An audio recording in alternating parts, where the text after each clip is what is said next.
पुण्यात्माओं, हम इन बातों को एक देख करके रूटीन मान लेते हैं। ऐसा होता है, क्यों होता है? इसके कारण तक हम पहुंचते नहीं। हम भगवान की महिमा करते नहीं, उनके गुण नहीं गाते, शुक्र नहीं मनाते दाता का।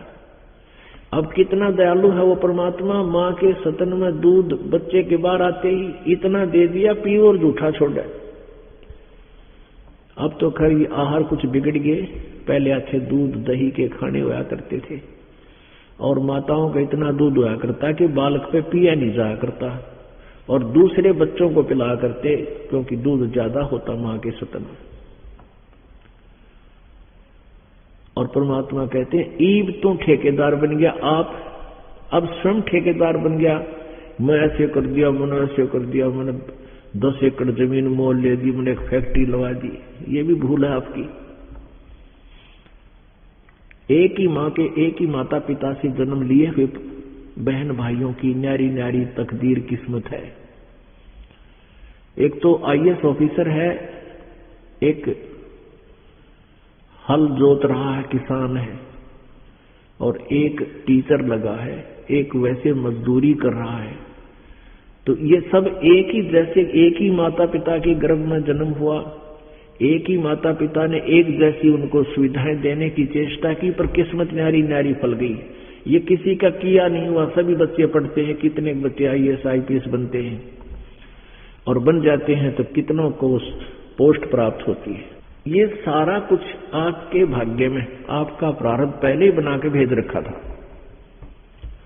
आपकी मृत्यु, आपको क्या कुछ मिलना है इस जीवन में, वो सब कुछ निर्धारित है।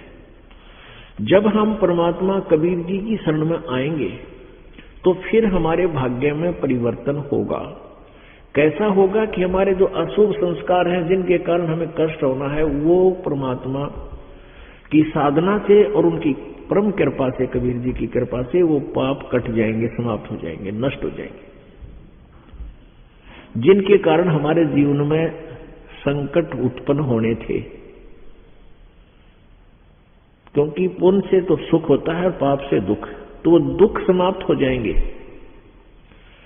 पुण्यात्मा, जैसे पहले फसल बीजते थे किसान, तो उसमें अड़ंगा साथ उग जाता था, घास उसके अंदर साथ ही खरपतवार उग जाता था, और गेहूं वो बीजने के बाद उसका कोई विकल्प नहीं था। पानी भी डालते थे, खाद भी डालते थे, तो अड़ंगा साथ पड़ा करता था, आधी खुराक खा जाया करता था। अब वैज्ञानिकों ने, डॉक्टरों ने ऐसी औषधि खोज दी है कि वो जल के साथ उस दवाई को डाल देते हैं, औषधि को, जब सिंचाई करते हैं।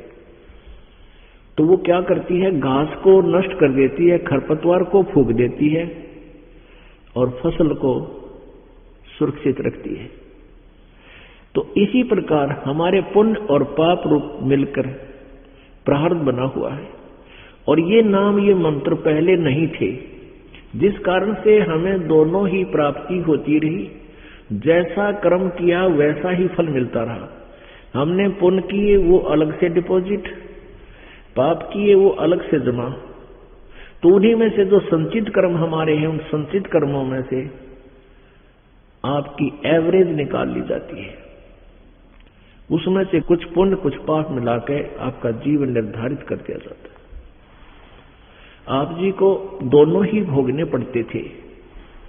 ब्रह्मा विष्णु महेश तक की भी यही क्रिया है, और ऋषि महर्षि जिन्होंने भी साधनाएं की, वो भी इसी विधान के अंतर्गत थे। ये मंत्र पहले ही हमारे सदग्रंथों में थे, कबीर परमेश्वर ने आकर बताए हुए थे, लेकिन हम इसकी खोज नहीं कर सके या औषधि बना नहीं सके थे।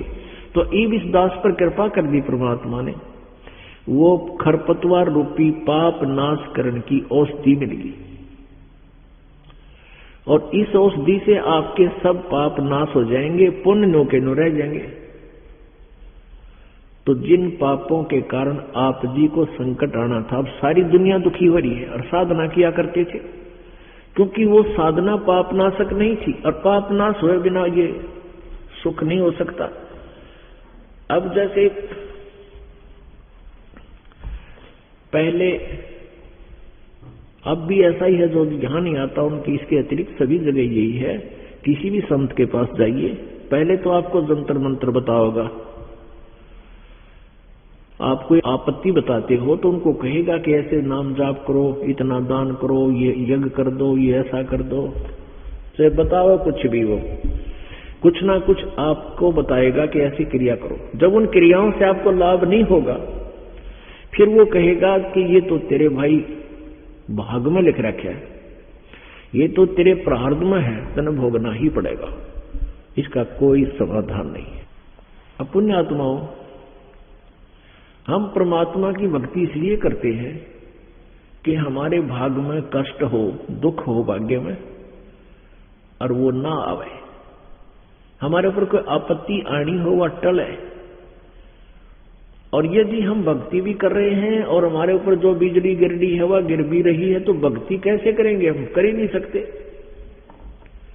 और यही कारण हुआ कि जिन साधनाओं को हम करते थे आपत्तियां टली नहीं, टेंशन समाप्त हुई नहीं, तो हम अपराधी बन गए।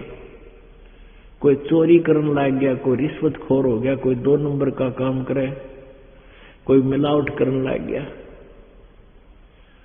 और टेंशन समाप्त करने के लिए गोटी पीने लग गए, या कोई सिगरेट, कोई तुम सुल्फा, कोई चरस, या नशे की गोलियां खाने लगे। ये कोई टेंशन समाप्त करने के तरीके थोड़ी है।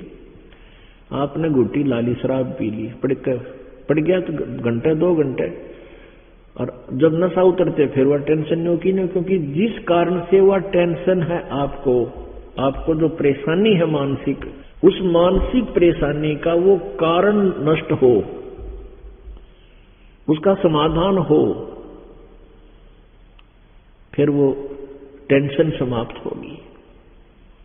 तो वो उनके पास नहीं था। किसके पास नहीं था? किसी के पास भी नहीं था। न ब्रह्मा विष्णु महेश के पास था, वो समाधान नहीं था। जैसे किसी के पास दुखी जाता था, संत के पास वो जाते ही क्रियाएं तो अवश्य बताता था, कहता था चिंता मत कर, सब ठीक हो जाएगा। जब कहीं आराम नहीं होता था तो लास्ट में यही कहता था कि भाई तेरे कर्म में लिख रखा है, ये तो प्रारब्ध में लिखा है, ये कट नहीं सकता, ये पाप नाश नहीं हो सकता। और उदाहरण देते थे कि जैसे भगवान विष्णु को नारद जी ने श्राप दिया था, जिसके कारण भगवान विष्णु जी श्री रामचंद्र रूप में जन्म हुआ राजा दशरथ के घर पे, और सारा जीवन अपनी पत्नी के योग में बिताया।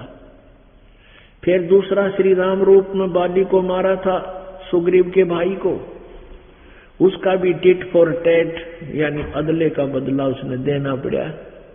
विष्णु जी यानी श्री रामचंद्र जी कृष्ण रूप में अवतरित हुए, जन्म हुआ, और उधर से सुग्रीव का भाई जो बाली था वो एक शिकारी रूप में उसी के राज्य में उत्पन्न हुआ। अंत में श्री कृष्ण जी एक वृक्ष के नीचे लेटे हुए थे, उनके पैर में पद्म था। शिकारी ने, वो शिकारी शिकार के लिए जंगल में मृग मारने के लिए घूम रहा था। वृक्ष की झुरमटों के अंदर से उसने देखा कि कोई मृग की आंख चमक रही है, हिरण की। उसने सोचा कि सारा दिन घूम लिया हूं, अभी तक कोई दोपहर से होगी है, अभी तक कुछ मिला नहीं, और कहीं मैं इधर से जाऊंगा ये भाग ना जावे। उन वृक्ष की झुरमटों में कह, पत्तों में कह तीर मार दिया। श्री कृष्ण जी के पैर में पद्म को मृग की आंख समझ गए। विषाक्त तीर था श्री कृष्ण जी के, वो लग गया, करहाने लगा। जब जाकर देखा है तो मनुष्य मर गया। तब श्री कृष्ण जी से उसने कहा, भगवान मेरे से गलती होगी, मैंने तो ऐसे ऐसे धोखे से तीर मार दिया। तब श्री कृष्ण जी ने कहा, भाई तेरा दोष नहीं है बालिया। बालिया नाम था उसका जीमर का, वो भीमर यानी शिकारी का, कि अभी तेरा दोष नहीं है, ये तो तेरा और मेरा कोई पिछला हिसाब था।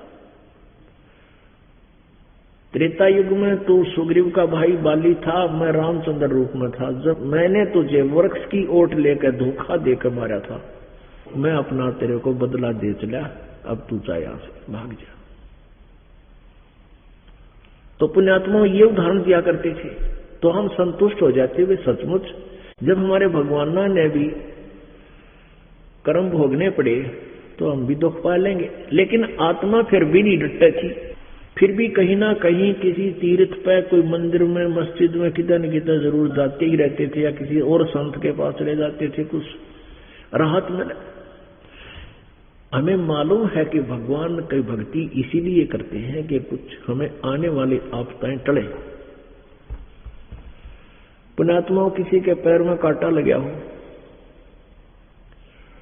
और उसके किसी से पूछे कि मुझे पैर में पीड़ा हो रही है, वो व्यक्ति ये तो बता दे कि तेरे पैर में कांटा लगा है जिस कारण से तुझे पीड़ा हो रही है, और उसके पास उसको निकालने के साधन है नहीं, औजार नहीं है कांटा निकालने के, और वो ये कहे कि जूते पहन ले कहीं आगे और कांटा ना लग जा।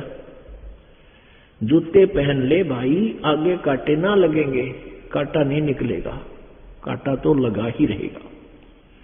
अपने आत्माओं, कांटा लगे पैर में जूते पहना नहीं जा सकते, वो तो कांटा निकले। इस डर से जूता पहना वो प्राणी है भगवान, कहीं फिर ना कांटा लग जाए, बहुत पीड़ा हो रही थी मुझे, और उस डर से वो जूता कभी नहीं निकाला जो सफर में चलेगा। तो पुण्यात्माओं, हमारे ये पाप कर्म रूपी कांटे जिनको लगे हुए हैं वो बहुत दुखी हैं, और उनको यहां आने से उनके ये पाप रूपी कांटे निकाल दिए जाते हैं, और फिर उनको बताया जाता है कि राम नाम दे दिया, इसको खंड मत करना, तोड़िए ना इस नियम को। इस नियम को तोड़ देगा अर्थात ने जूता फिर निकाल दिया, नाम टूटने से भक्ति बंद होगी, परमात्मा की राहत नहीं मिल रही। जूता निकल गया आपका, जूता निकलते ही फिर कांटे लग जाएंगे, क्योंकि आपके जीवन में बहुत सफर में कांटे बहुत बिखरे हुए हैं, बहुत पाप है आपके। तो जिस प्राणी के ऊपर आपत्ति है, भयंकर आपत्ति, जान जाने वाली हो, और परमात्मा अपने बच्चे पर मेहर कर दे, बेटा बेटी पे, और वो सुखी हो जाता है, उसका जीवन दान मिल जाता है, फिर वो कभी भक्ति नहीं छोड़ेगा, ना नाम तोड़े, ना बुराई करे। वो फिर कभी इस डर से जूता नहीं निकालेगा, भगवान की भक्ति नहीं छोड़ेगा, हे परमात्मा कहीं फिर बिजली ना गिर जाए, वो दुख फिर ना आ जाते रहेगा। तो ऐसे या भक्ति डटेगी या भक्ति ऐसे चलेगी पुण्यात्माओं। अभी तक जिस भी संत ऋषि का इतिहास आपने देखा, उन्होंने यही बताया कि ये पाप कट नहीं सकते तो भोगने पड़ते हैं। अब परमात्मा कहते हैं भाई, तीन लोक और भवन चतुर्दश कोई नहीं सत्संगी। इस पूरे ब्रह्मांड में किसी को भी यथार्थ ज्ञान नहीं है, कोई भी सत्संगी नहीं है, किसी के पास भी सत साधना नहीं है। परमात्मा कहते हैं, तुम कौन राम का जब से जापम, और ताते कटे ना तुम्हारे तीनों तापम। एक समय जब युधिष्ठिर जी को बुरे बुरे स्वप्न आने लग गए थे, तो उसमें समाधान पूछा गया था श्री कृष्ण जी से। उसने बताया कि तुमने जो युद्ध में पाप करे हैं, वो जीवात्मा तुम्हें सता रही है। युद्ध में जो हिंसा की थी, मनुष्य मारे थे, वो आत्माएं तुम्हें, वो प्रेत आत्माएं सता रही हैं। उसके लिए बहुत बड़ा यज्ञ करो, बहुत समाधान बताया, करोड़ों रुपया लगा, लेकिन वो भी ना होया जब तक परम पिता परमात्मा कबीर परमेश्वर सत भक्ति करने वाले वो भगवान वहां नहीं पहुंच गए, कबीर जी सुदर्शन रूप में। तब वो शंख बजा, युद्धर्शन की को वह प्रेत आत्माओं की पीड़ा बंद हुई। नहीं तो श्री कृष्ण जी के समाधान से तो वो यज्ञ भी सफल नहीं हो रही थी। विष्णु जी ने 3 ताप के अंदर किसी को ये आते हैं जो श्राप दे दिया, किसी ने श्राप दे दिया, देवता रुष्ट हो गया, को पत्थर प्रेत आत्मा सता रही है, या कोई सांप लड़ जाए, कोई और जहरीला जानवर काट दे, तो वो परमात्मा की कृपा से वो भी असर नहीं हुआ करती जिनकी भक्ति सच्ची चल रही है। एक पिछले समागम पर एक माई आई, कहने लगी जी मेरे बेटे का सांप लड़ गया, सर्प ने काट लिया, मैं फिर दवाई नहीं ली। बोला ना जी ममता ना ली दवाई। मैं क्यों, दवाई लेनी चाहिए भाई, चलो परमात्मा की दुआ भी और दवा भी दोनों काम जल्दी कराया करें। ने बोली अमनत ना लिया, भगवान से बड़ा कौन है, आपसे बड़ा कौन वैद्य है। मैंने सोची अब मारेगी छोरे ने, मैं कद लड़ा था वो, अब चौथा दिन है, इतनी ठीक है। बोला ठीक है। तो पुण्यात्मा इस तरह हमारा भी दिल मजबूत होता है परमात्मा, क्योंकि हमने थोड़ी सी ये चिंता बन जाती है कि इनका दृढ़ विश्वास ना हो और भक्ति ठीक ना हो तो दाव लग जाता है काल का। इसलिए हम जोर देते हैं कि दवाई जरूर लेना बचा करके, तो दवा फिर जल्दी काम करेगी पामाल्य की जो सत भक्ति और वह कमाई साथ है। तो कहने लगी ना जी मैं फिर क्यों चिंता कर, 3 दिन हो गए थे, अब डोंट वरी बेटी, साथ है भगवान। तो ऐसे कहते हैं परमात्मा कि तुम कौन राम का जब तेजापम और ताते कटे ना तुम्हारे तीनों तापम। तुम किन भगवानों की भक्ति करते हो जिससे तुम्हारे 3 ताप भी नष्ट नहीं होते, मोक्ष तब बहुत दूर की बात है। अब आपको दिखाते हैं ऋषि में ऋषियों की थ्योरी और सिद्धांत जो ये कहा करते थे कि पाप नाश नहीं होते। देखिए श्रीमद् देवी भागवत, श्रीमद् देवी भागवत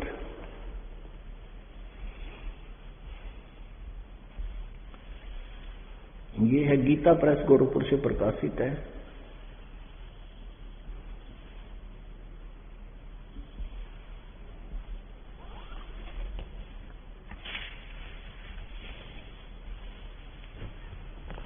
संपादक हनुमान प्रसाद पोदार, चिमनलाल गोस्वामी। ये कहां से छपी और प्रकाशित हुई है? प्रकाशक एवं मुद्रक है गीता प्रेस गोरखपुर, गोविंद भवन कार्यालय कोलकाता का संस्थान। फोन और ये फैक्स नंबर है इनके।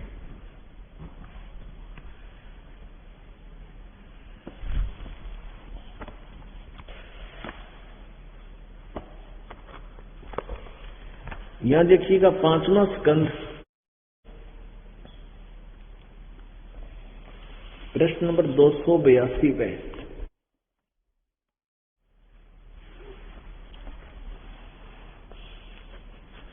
व्यास जी कहते हैं देवराज इंद्र की बात सुनकर बृहस्पति जी उनसे कहने लगे। व्यास जी कहते हैं कि एक बार इंद्र की और बृहस्पति देवताओं के गुरु की चर्चा हुई। इंद्र ने पूछा था कि क्या पाप नाश हो सकते हैं? अब देखना यहां पर 283 पृष्ठ पे। अब क्या बताया है उसने, किसने? बृहस्पति जी कह रहे हैं प्रारब्ध कर्मों का अभाव बिना भोगे नहीं हो सकता। यह स्पष्ट है आर्य, संपूर्ण देवता तुम्हारे सहायक हैं, तुम स्वयं भी बुद्धिमान हो, फिर भी जो होनी है वह होकर ही रहेगी, तुम उसे टाल नहीं सकते। ऐसी स्थिति में सुख और दुख की चिंता में नहीं पड़ना चाहिए। महाभाग सुख और दुख ये दोनों कर्मशः पुण्य एवं पाप के अक्षय के सूचक हैं। कहते हैं सुख तो आपके पुण्यों का नाश करता है। सुख जो आपको है, आपको जो सुख प्राप्त, आपके पुण्य ह्रास हो रहे हैं, खत्म हो रहे हैं, और जो दुख है इससे तुम्हारे पाप नाश हो रहे हैं। ये विधि है इन लोगों की। सुख और दुख ये दोनों कर्मशः पुण्य एवं पाप के क्षय के सूचक हैं। अतएव विद्वान पुरुषों को चाहिए कि वह सुख के अभाव में भी सर्वथा आनंद ही अनुभव करें। देखिए भी इनकी बात, पेट में दर्द हो रहा हो न हंसता रहे, किलकी मारेगा पेट में दर्द, हंस कहे कोई बोला सुख का अनुभव ही करे, आनंद का अनुभव करे। वो तो दवाई मिल रहा है, जड़ी बूटी चूर्ण हो उसके खाने से पीड़ा खत्म हो, जब वो सुख हो ये तो कति अज्ञानी वाली बात है इनकी। कहते हैं अतः विद्वान पुरुषों को चाहिए सुख के अभाव में, सुख के अभाव में दुख हो रहा हो तो कहीं दर्द पीड़ा हो कोई टेंशन हो फिर भी जो है आनंद ही अनुभव करें। अतएव महाराज इस अवसर पर सुयोग मंत्रियों से परामर्श लेकर विधि पूर्वक यत्न करने में कटिबद्ध हो जाओ। यत्न करने पर भी जो होनहार होगा वह तो सामने आएगा ही। ठीक है। अरे देखो राक्षसों के गुरु शुक्राचार्य की आपको दिखाते हैं। ये चौथा स्कंद और 243 पृष्ठ पे ये संक्षिप्त देवी भागवत है। व्यास जी कहते हैं प्रहलाद की बात सुनकर, प्रहलाद की बात सुनने के पश्चात शुक्राचार्य यानी जो राक्षसों के गुरु हैं ज्ञान दृष्टि से सब कुछ देखकर प्रसन्न हो गए। उनका मुख मुस्कान से भर गया। उन्होंने दैत्यों से कहा, दानव तुम मेरे यजमान हो, तुम्हें न तो डरना चाहिए और न पाताल में ही जाना चाहिए। अपने सत मंत्रों के प्रभाव से मैं तुम्हारी रक्षा कर लूंगा। ये कहता तुम्हें पाताल में नहीं जाना चाहिए, मैं अपने सत मंत्रों के प्रभाव से तुम्हारी रक्षा कर लूंगा। धर्म के मर्मज महाशयो, प्राचीन समय में ब्रह्मा जी के मुख से मैंने जो बात सुनी है उसे बताता हूं, सुनो। यह वचन बड़ा ही हितकर है, सत्य और अटल है। उन्होंने कहा था होने वाली बातें अवश्य होकर रहती हैं। धरातल पर कोई भी ऐसा सुयोग्य पुरुष नहीं है जो प्रारब्ध को विफल बनाने में समर्थ हो सके। विपरीत समय के कारण इसमें तुम्हारी शक्ति अक्षीण हो गई है। अतः एक बार तो तुम्हें देवताओं से परास्त होकर पाताल में जाना ही पड़ेगा। समय सदा बदलता रहता है। कुछ ही दिनों पूर्व तुम सम्राट रह चुके हो, लेकिन इनकी अकल देखो। यहां कह रहे हैं तुम्हें न तो डरना चाहिए और न ही पाताल में जाना चाहिए। अपने सत मंत्रों के प्रभाव से मैं तुम्हारी रक्षा कर लूंगा। और फिर तुरंत ही फ्यूज हो गया। कहता है कि मैंने ब्रह्मा जी से एक बात सुनी है, वो बताता हूं, सुनो। ये वचन बड़ा ही हितकर है, सत्य है और अटल है। उन्होंने कहा था होने वाली बातें अवश्य होकर रहती है। धरातल पर कोई भी ऐसा सुयोग्य पुरुष नहीं है जो प्रारब्ध को विफल बनाने में समर्थ हो सके। और ये तुमने एक बार तो तुम्हें देवताओं से परास्त होकर पाताल में जाना ही पड़ेगा। यहाँ कह रहे तुम चिंता ना करो, तुम्हें पाताल नहीं जाने दूंगा, अपने सत मंत्रों से तुम्हारी रक्षा कर दूंगा। पुण्यात्मा ये भी नचित की तरह है। एक तरफ तो कह रहा है कि तुम चिंता मत करो, मैं अपने मंत्र से तुम्हारी रक्षा कर दूंगा। कुछ दान दक्षिणा का रोड़ा चौनी चाहिए ना, तो कुछ दान न कह देगा ना, कुछ हो थारा फिर गुरु कैसे माने। और फिर कहने को नहीं, मैंने एक बात सुनी है कि ब्रह्मा जी इनके सबके मार्गदर्शक है और ब्रह्मा जी को सबसे बड़े विद्वान वेदों का मानते हैं ये लोग। कहते ब्रह्मा जी ने कहा है कि भाई प्रारब्ध कर्म तो भोगने पड़ेंगे, यानी पाप नाश नहीं हो सकते। ये तो पापों को तो भोग कर ही समाप्त किया जा सकता है, ये इनका विधान है। और एक कलयुगी मैं ऋषि की ओर दिखाते इस दयानंद की, जिसने सब तगना बैठा दिया, नास्तिक बना दिए। अपने आत्मा जब तक हम दूसरे के पैकेट में रखे माल को खोल कर नहीं देखेंगे तो तब तक हम ओरिजिनल और डुप्लीकेट में क्या अंतर कर सकते हैं। जिस भी पैकेट में माल रखा है उसको बाहर निकालेंगे और साथ में ओरिजिनल निकालेंगे तो दोनों को देखकर डिफरेंस होता है, अंतर का पता लगता है। नहीं तो सब अपने अपने माल को उत्तम बताते हैं। ये देखिएगा सत्यार्थ प्रकाश। अब इनसे हमारा मन दृढ़ होगा, आपका विश्वास दृढ़ होगा। ये है महर्षि दयानंद जी। अब इनकी इस पोज में देख के आम आदमी कुर्बान हो जाए इन पे, बड़े महापुरुष होंगे। ये तो भगवान पे मिल लिए होंगे, इतनी कसूती अदा से बैठे हैं। और आगे इनका देखना, ये है अथ सत्यार्थ प्रकाश है। इसके विषय में लिखा है कि वेद आदि विविध सद शास्त्र प्रमाण है। ये संधि विच्छेद जब करते हैं ना, सद यो 6 द बन जाता सद, और शास्त्र प्रमाण है संवित है। किसने लिखा? कहते हैं वेद आदि विविध सद शास्त्रों के प्रमाणों से इसके अंदर समावेश किया गया है, उनके आधार से इसको लिखा है। किसने लिखा है? श्रीमत, ओहो, महर्षि दानंद के आज्ञा और पाठ्य उपाधि ला रखी है। श्रीमत परमहंस परिव्राजक आचार्य महर्षि दानंद सरस्वती स्वामी विरचित है। ये देखिएगा, प्रकाशक है वैदिक यति मंडल, दानंद मठ, दीनानगर, पंजाब। ये कहां से छपा है?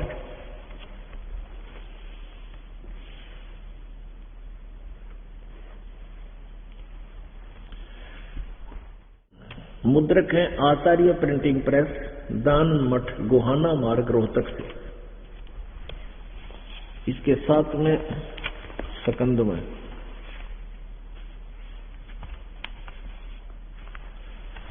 ये देखिएगा, इसकी कितना गलत विधान था, कितना ज्ञानी था ये महर्षि दानंद। 154 पृष्ठ पर किसी ने प्रश्न किया है। प्रश्न, ईश्वर साकार है व निराकार? उत्तर है स्वामी जी का कि वो निराकार है। 155 पर देखना, सप्तम समोल्लास में किसी ने प्रश्न किया, परमेश्वर की स्तुति, प्रार्थना और उपासना करनी चाहिए व नहीं? उत्तर महर्षि दानंद का, करनी चाहिए। तो प्रश्नकर्ता कहता, क्या स्तुति आदि करने से ईश्वर अपना नियम छोड़ स्तुति प्रार्थना करने वाले का पाप छुड़ा देगा? यानी जो पाप से कारण दुख है, उस दुख का नाश कर देगा, पाप नष्ट कर देगा? उत्तर स्वामी जी का, नहीं। तो प्रश्नकर्ता कहता, फिर स्तुति प्रार्थना क्यों करना, फिर किस लिए करें? उत्तर स्वामी जी देते हैं, उनके करने का फल अन्य ही है। तो प्रश्नकर्ता ने कहा भी वो क्या है फिर वो फल जो पाप नाश तक करता नहीं, फिर और के लाभ है भक्ति से? स्वामी जी कहते हैं, दानंद जी का उत्तर है, स्तुति से ईश्वर में प्रीति, उसके गुण कर्म स्वभाव से अपने गुण कर्म स्वभाव का सुधरना, प्रार्थना से निरभिमानता, उत्साह और सहाय का मिलना, उपासना से परब्रह्म से मेल और उसका साक्षात्कार होना। अरे वाह! उपासना से परब्रह्म से मेल, यानी ब्रह्म से भी दूसरे भगवान से मेल और उसका साक्षात्कार, माने कति प्रत्यक्ष सामने दिखाई देना, उसका साक्षात्कार होना। यहां तो कह रहा है भगवान निराकार 154 पृष्ठ पे, और यहां कह रहा है उपासना से परब्रह्म से मिलन हो जा। बिना निराकार से मिल लेगा कि तो सर्वव्यापक कण कण में है, तो वैसे भी मिला हुआ है। तो परब्रह्म से मेल और उसका साक्षात्कार होना। पुण्यात्माओं, ये तो विधान है इन नकली ऋषियों का कि पाप कर्म पाप नाश नहीं होते, साधना से और फल हो जाता है। और क्या हो जाता है? भगवान से जलन। अरे पापी आत्मा और भगवान से मिल लेगा, परमात्मा पा गया उसने, फिर जरूरत क्या रहेगी पाप के खत्म करने की, बुराई छोड़ने की? परमात्मा को पाने के लिए पाक साफ होना पड़ेगा, और उस पाक साफ होने के लिए हम ये क्रियाएं कर रहे हैं। अब स्वामी दानंद जी का विधान ऐसा है जैसे किसी ने बहुत बड़ा बोर्ड ला रखा हो वैद्य का, डॉक्टर का, और वहां कोई व्यक्ति जाता है और उसे प्रश्न करता है कि वैद्य जी, मुझे ये बीमारी है और क्या औषधि खाने से ये रोग कट जाएगा? यो वैद्य ये उत्तर देवे कि नहीं, औषधि रोग नाश नहीं करती। अब वो रोगी ने पूछा भी फिर औषधि खाने का लाभ क्या हुआ? औषधि किस लिए खावे? खानी चाहिए। किस लिए खावे? कि औषधि से पहलवान बन जाएगा, रोग तो कटे नहीं, पहलवान बन जाएगा। अरे फूटे बाग तेरे जान जान न हो रही है, वो पहलवान बनावे। यानी वो वैद्य नहीं है। बेशक कितनी बड़ी फीत ला रखी है, कितना बड़ा बोर्ड ला रखा है उसने, वो वैद्य नहीं है। यदि कोई ये कहे क्या साबुन कपड़े के मैल नाश कर देगा, मैल छुड़वा देगा, और किसी ने बड़ा बोर्ड लगा रखा हो थोक विक्रेता साबुन का, और वो उससे कोई पूछे कि हे थोक विक्रेता साबुन के, क्या साबुन कपड़े का मैल नाश कर देगा, छुड़वा देगा? और वो कहे कि नहीं, साबुन कपड़े के मैल नाश नहीं करता, तो प्रश्नकर्ता स्वाभाविक है पूछेगा फिर भाई साबुन लगाने का यूज क्या लाभ है? उससे और लाभ है। क्या लाभ है? कि साबुन से कपड़ा मजबूत बन जाएगा। तो क्या वो व्यक्ति साबुन से परिचित है? उसने कभी जीवन में साबुन देखा है? कभी नहीं। यूज करना तो दूर की बात है। तो इससे सिद्ध है कि ये नकली ऋषि महर्षि थे, इन्हें क्या इनका ज्ञान नहीं था। और ये सूखी फीत लगा रखी थी इन्होंने ऋषि और महर्षि की। हमारे जैसे कहते हैं, परमात्मा कहते हैं, अंधे की बांह गई अंधे ने मार्ग कौन बतासी। ये भी ज्ञानहीन थे, लेकिन ये चतुर थे। और हम अंधों की यानी ज्ञानहीनों की उंगली पकड़े हुए, हाथ पकड़े हुए चल रहे थे। आ जाओ, मुझे सब दिखाई देता, चलो। तर गड्ढा गमे गले जाते, कांटे लगवे लगते ही, आने दो आने दो। तो ऐसे ये व्यक्ति थे। अब हमारे वेद जो है, इन वेदों को ये सत्य मानता है। महर्षि दान कहता है वेदों में जो ज्ञान है वो सत्य है। वेद जो है, वेद सत्य ज्ञान की पुस्तक है। अब वेद क्या बताते हैं ये देखिएगा, यजुर्वेद, और इसका अनुवाद करता भी यही है। अब ये यजुर्वेद है, ये कहां से प्रकाशित है? प्रकाशक है सार्वदेशी कार्य प्रतिनिधि सभा, 2/5 महर्षिदान भवन, रामला मैदान, नई दिल्ली। यजुर्वेद आर्य भाषा भाषा संपूर्ण 40 अध्याय, महर्षिदान सरस्वती कृत। मुद्रक है Prince offset printers, 1510 Pataudi house, Daryaganj, नई दिल्ली। अब 8वें अध्याय का 13वां श्लोक, यजुर्वेद 8वां अध्याय, 241 पृष्ठ पे, इन्हीं के द्वारा अनुवादित में ये 13वां मंत्र है। इसमें लिखा है, ये संस्कृत है, देव कर्तस्य एनसे अवजनमसि, मनुष्य कर्तस्य एनसे अवजनमसि, पितृ कर्तस्य एनसे अवजनमसि, आत्म कर्तस्य एनसे अवजनमसि, एनस्य एनस्य ओहो अवजनमसि। अब इसका अनुवाद इन्होंने किया है, स्वामी जी ने।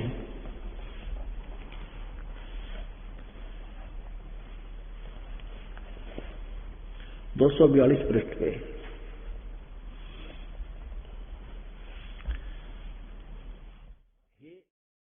हे सबके उपकार करने वाले मित्र आप। अब यहां अपनी उस अज्ञान सोच को ऊपर रखने के लिए परमात्मा ना लिखकर मित्र लिख दिया। अब पढ़ने वाले ये सोचा करते थे ये कोई मित्र के बारे में लिखा है, क्योंकि ये सत्यार प्रकाश मत वो कहता है भगवान पाप नाश करता ही नहीं, तो ये कोई मित्र के बारे में लिख दिया। तो इसलिए इसमें भी पढ़ने वालों ने, पाठकों ने अनुवाद होने के बाद भी कोई ऑब्जेक्शन नहीं किया। एक बार इस दास ने यही यथार्थ ज्ञान समाचार पत्रों में विज्ञापन के माध्यम से अपने भक्तों की पैसे की कोष्ठ से और समाचार पत्रों में विज्ञापन दिए और उनमें ये स्पष्ट लिखा कि सत्यार प्रकाश में महर्षि दानंद कहते हैं पाप नाश नहीं होते और वेदों को वो सत्य मानते हैं और उन्होंने खुद अनुवाद भी किया है और वेद कहते हैं कि वो घोर पाप भी नाश कर देता है परमात्मा। ये आचार्य लोग थे जो आर्य समाज के, ये क्या उत्तर देते थे कि रामपाल झूठ बोल रहा है। यजुर्वेद अध्याय नंबर 8 के मंत्र नंबर 13 में वो तो मित्र के बारे में लिखा है। तो भोली जनता महर्षि दानंद को से ज्यादा प्रभावित थी और इस करके ये सोचा करते थे रामपाल तो अशिक्षित है। वो ऐसे कहा करते थे ये आचार्य लोग झूठे कपटी कि रामपाल को क्या पता वेदों के बारे में, वो तो उसको संस्कृत भाषा नहीं आती है और वेदों में कहीं ऐसा नहीं लिखा। फिर हमने समाचार पत्रों में निकाला ना फोटो कॉपी करके, फिर उन्होंने ये तिलकमबाजी लगा दी कि वो तो मित्र के बारे में लिखा है, भगवान के बारे में नहीं। अब इससे फिर इन्हीं की चाल को इन्हीं से खत्म किया।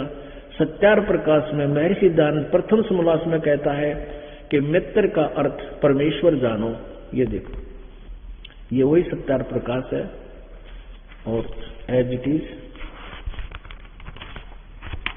इसके प्रथम समोल्लास के प्रश्न नंबर 18 पे, ये प्रथम समोल्लास है।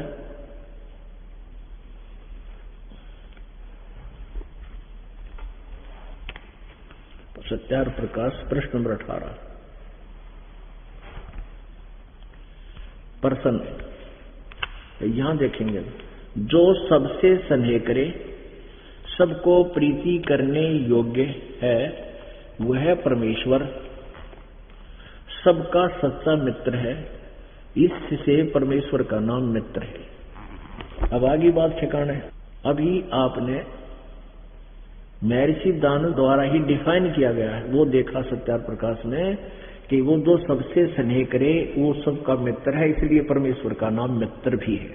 तो यहां इसने वो ही मित्र लिख दिया कि आने वाले समय में कोई पढ़ेगा तो आगे चल शिल्प कर जाएगा कि तो मित्र के बारे में लिखा है। सत्यार प्रकाश में महर्षि दानंद ने जो ज्ञान दिया है वो वेदों अनुसार ही है, ये माना करते थे, इसलिए इसकी बिक्री बहुत हुआ करती थी। अब इसकी सच्चाई का पता लग गया, इसने कोई ना खरीदता। इसी कारण से इन्होंने क्रोथा कांड करवाया, हरियाणा के मुख्यमंत्री जी को बहका के झूठ साच बोल के और ये कितना बड़ा दोष करवा दिया। 21 महीने ये परमात्मा का सतमार्ग बंद करवाया, तो इनको घोर पाप लगेगा, इनकी ऐसी दुर्गति होगी, याद रखेंगे, आप देख लेना। तो कहने का भाव ये थी, इन्होंने इसलिए ये बकवाद करी कि इनकी रोजी रोटी बंद हो रही थी और समाचार पत्रों में भी इनकी चले थी। मुख्यमंत्री के प्रभाव से समाचार पत्रों ने नरे गपोड़ झूठ बोल दिए, फिर सच्चाई सामने आई।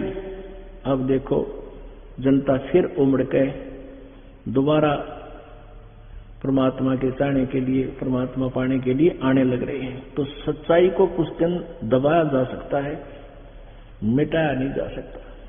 तो अब ये सामने आगे देखो, यजुर्वेद अध्याय नंबर 8 का श्लोक नंबर 13 आपको महर्षि दानंद, इस नकली ऋषि दानंद द्वारा अनुवाद ही दिखाते हैं। हे सबके उपकार करने वाले मित्र आप, देव कर्तस्य दान देने वाले के, एनस्य माने अपराध कहो चाहे पाप कहो, इसने खुद एनस्य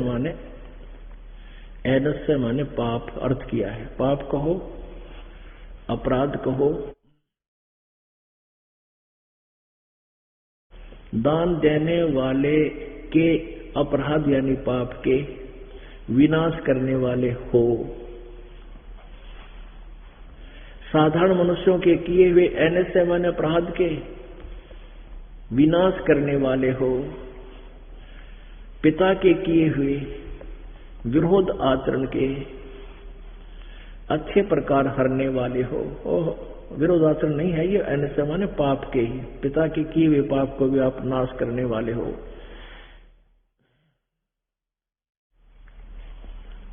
अपने किए हुए अनस्य माने पाप के दूर, अवजन माने नाश करने वाले हो, नाश करने खत्म करने वाले हो, दूर करने वाले हो। अनस्य अनस्य अधर्म के यानी घोर पाप के भी नाश करने हारे हो, अवजनमान नाश करने हारे हो। जानता हुआ मैं जो कुछ भी धर्म आचरण किया करता हूं वह करूं, अनजान में जो कुछ भी किया करता हूं वह करूं, उस सब अनसामान्य पाप के, उस सारे पाप के, इन्होंने दुष्टाचरण लिखा है, दूर करने वाले हैं। अपने आत्माओं क्या बताया करते थे भगवान, मोती मुक्ता दर्शत नाही, ये जग है सब अंदरे, दिखत के तो नैन चश्म, इनका फेरा मोतिया बंदरे।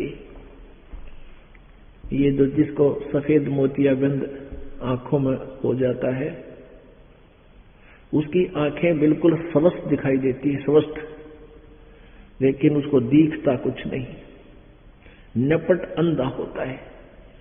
और ऐसे ही ये महर्षि दिखाई दिया करती, ये कति ज्ञान नेत्रहीन थे, इनको वेदों का कह का पता नहीं था। अब परमात्मा ने 600 वर्ष पहले ये ज्ञान दिया था, मोती मुक्ता दर्शत नाही, ये जग है सब अंदर, सब दिखत के तो नैन चश्म, इनका फेरा मोतिया बंदरे।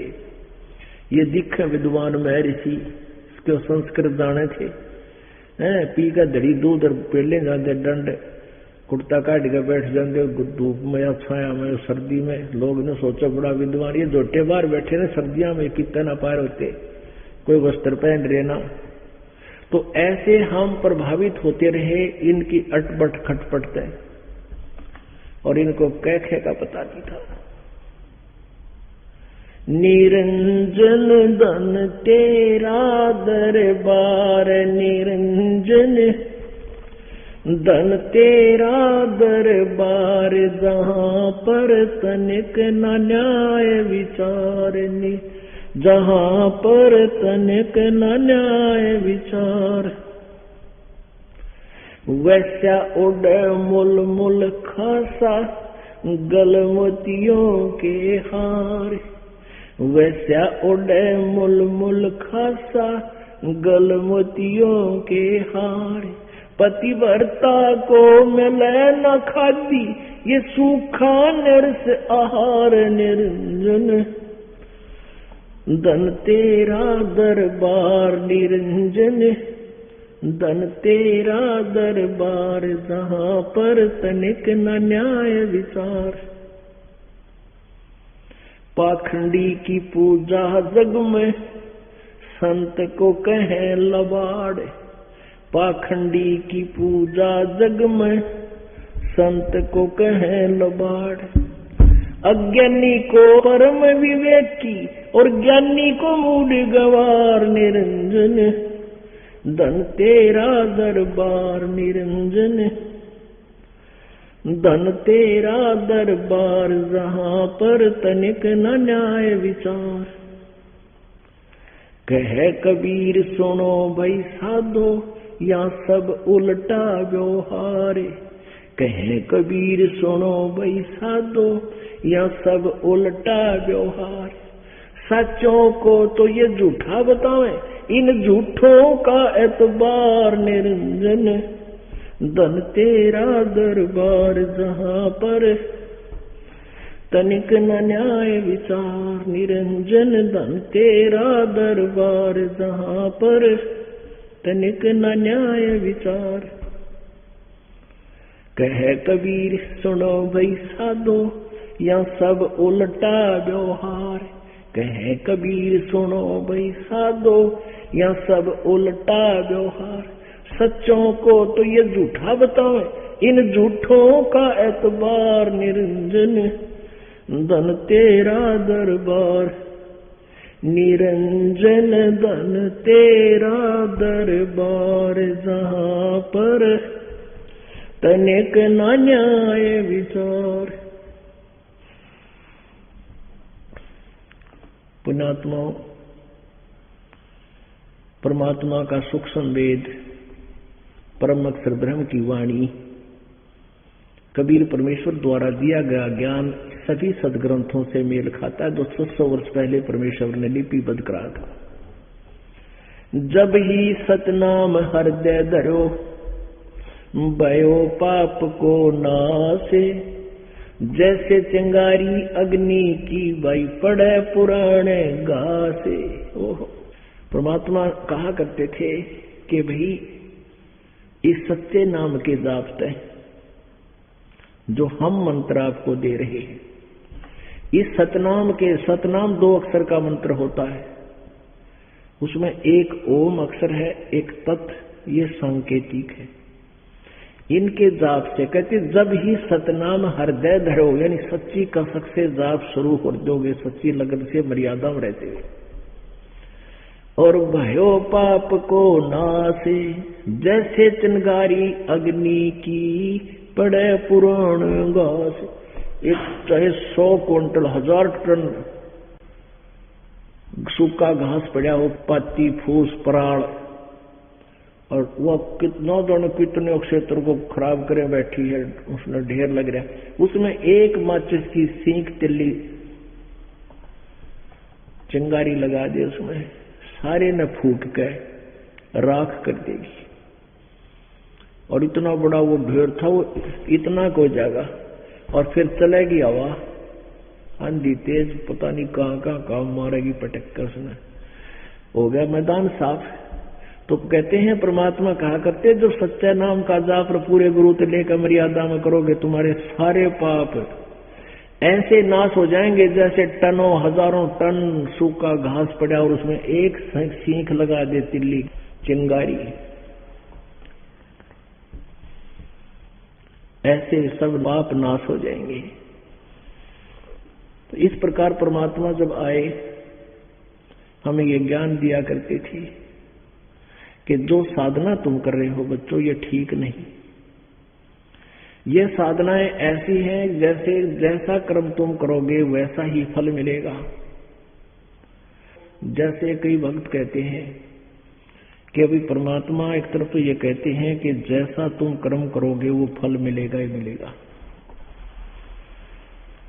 तो जैसे हम दान पुण्य करते हैं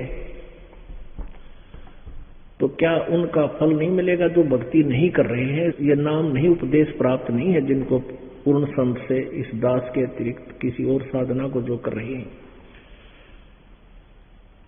तो क्या वो नहीं मिलेगा? जैसे क्या करते हैं, कोई पक्षियों को दाने डाल देते हैं, कोई कुत्तों को रोटी डालते हैं, कोई कहीं जाकर के धर्म भंडारा कर देते हैं, और इस प्रकार के जो पुण्य वो करते हैं, क्या उनका फल नहीं मिलेगा? एक तरफ तो कहते हैं भगवान किसी का हिसाब रखता नहीं, सब जैसा कर्म करता वैसा देगा ही देगा। तो धर्म तो हम कर ही रहे हैं, हमें भी फल मिलेगा, बिल्कुल मिलेगा, लेकिन आपको दिया हुआ पुण्य अवश्य मिलेगा, लेकिन वो लाभदायक नहीं होगा। क्यों? क्योंकि परमात्मा का आदेश विधान है, गुरु बिन माला फेरते, गुरु बिन देते दाने, गुरु बिन दोनों निष्फल है, चाहे पूछो वेद पुराण। तो यहां कहते हैं कि एक सब तो भगवान कहते हैं भी पाओगा अपना किया रे, जैसा करेगा वैसा मिलेगा। फिर यहां कहते हो गुरु बिन माला फेरते और गुरु बिन देते दान, तो गुरु बिन दोनों निष्फल है, चाहे पूछो वेद पुराण। फिर जैसा कर्म किया वो क्यों नहीं मिला हमें? तो ये वाणी समझने की है। परमात्मा कहते हैं बिना गुरु बनाए जो तुम साधना करते हो वो कर्म किया हुआ मिलेगा अवश्य, लेकिन वो यूजलेस होगा। आप देखते हो एक कुत्ता, डॉग, और कार में बैठा है, मनुष्य ड्राइवर है और कुत्ता मालिक की सीट पर विराजमान है। और फिर उसके लिए अलग से एक कक्ष बनाया गया है जिसमें कूलर लगाया जाता है। आजकल तो एसी लान लग गई है। और फिर उसकी चिकित्सा, उसकी जो है जांच वेटरनरी सर्जन करता है और उसको वो आहार समय पर दिया जाता है जो आम मेरे ख्याल मनुष्य को भी प्राप्त नहीं होगा। और एक नौकर स्पेशल लगा दिया जाता है उसको नहाने धोने के लिए, सैर सपट्टा कराने के लिए। तो पुण्यात्माओं, उस पुण्य प्राणी ने जो आज कुत्ता बनकर वो इतने सुविधाएं प्राप्त कर रहा है, उसने दान धर्म किए थे, लेकिन गुरुबिन माला फेरी थी, गुरुबिन दिए दान। उसने ऐसे जो दान किया था उसको दान का फल दे दिया, वो धर्म जो किया था। अब वो सारी सुविधा कुत्ते के जीवन में दे दी। और यदि उसने पूर्ण संत गुरु बना रखे होते और गुरु के द्वारा दान करता तो उसको मनुष्य का जीवन मिलता और वही कार मिलती, सेवक मिलते, ऐसी कमरे मिलते और मनुष्य जीवन में फिर कहीं ना कहीं परमात्मा की आवाज कानों में फिर लग जाती। जैसे आप जी मनुष्य जीवन प्राप्त हो, ज्ञान सुना, किसी के माध्यम से आप तक संदेश मिला, भाग आए, अब फिर शुरू होगी भक्ति, सटार ट्रिप का पार हो जाओगे। और यदि अपनी मनमुखी साधना करते रहते, वो किया हुआ तो मिलता, लेकिन कुत्ते के जीवन में मिलता कि फूक कर उस सुविधा ने जब जन्म कुत्ता और अगले जन्म में सुअर बन जाए, जब कौन सुविधा देगा, गंदी नाली में लौटेगा, रोडे फ्रोड फ्रोड करेगा। तो पुण्यात्माओं, परमात्मा हमें ये याद दिलाते हैं कि संत मिलन को चालियो, संत मिलन को चालियो, दिन में कई कई बारे, आसौज के मेह जो ये घना करें उपकारे। कि पूर्ण संत के मिलने के लिए दर्शनार्थ दाव लग जाते, दिन में कई कई बार चक्कर मारियो। और आसौज के मेह जो ये घना करें उपकार। आसौज में जो वर्षा होती है वो क्या करती है कि जो पहले फसल बीज रखी होती है, बाजरा और ज्वार, उसको तो वो प्रफुल्लित करती है, उसको तो पकाती है। और पहले बोया करते थे चने वगैरह, तो उसमें कहते फिर तुरंत आगे बोने का जो सीजन तैयार कर जाती थी। तो पुण्यात्मा, इस प्रकार कहते हैं ये संत के दर्शन करने से आपको आसौज के मेह की तरह आपके ऊपर फल मिलेगा। जैसे आपके पिछले संस्कार हैं, जो पुण्य है, जैसा ही प्रारब्ध है, इसमें तो सुविधा देगा, इसमें तो आपको लाभ देगा, आपके पाप नाश करके सुखी करेगा और आगे की भक्ति करा देगा और मोक्ष प्राप्ति होगी। सतगुरु के दरबार में जाइयो बारंबार, वो भूली वस्तु लखा जमे, है सतगुरु दातारे। सतगुरु के दरबार में कहते बार बार जाइयो, और जिस वस्तु को हम भूल चुके हैं, उस परम पिता की भक्ति को और यथार्थ साधना को, कहते वो आपको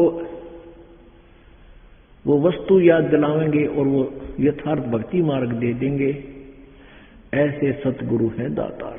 तो पुण्य भाग है आप जी के, जो आप परमात्मा के चरणों में आए हो। क्या बताते हैं भगवान? परमात्मा बताते हैं कि आगे गए ना बावड़े, रहते भी सब जाहे, बिन साहिब की बंदगी कई ठोड़ ठिकाना ना। कहते जो पहले चले गए हमारे, उन तो बोर्ड दोबारा आकर बताया नहीं हमारे गले के बीती आ गए। और जो शेष बच्चे ये भी सब जाएंगे अपना शरीर छोड़ छोड़ के।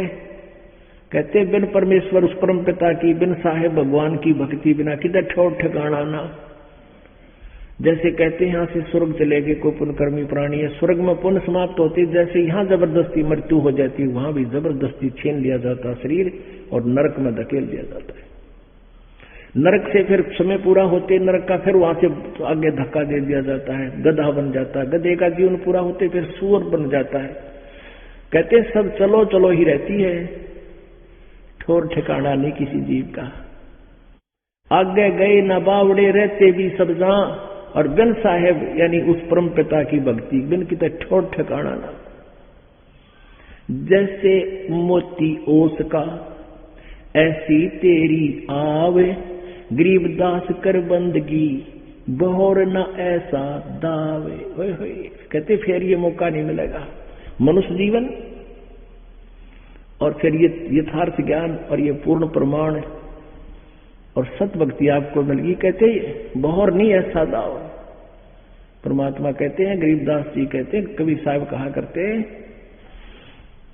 कि इव डट के करो भक्ति बहुर नहीं ऐसा दाव। बोलो सतगुरुदेव।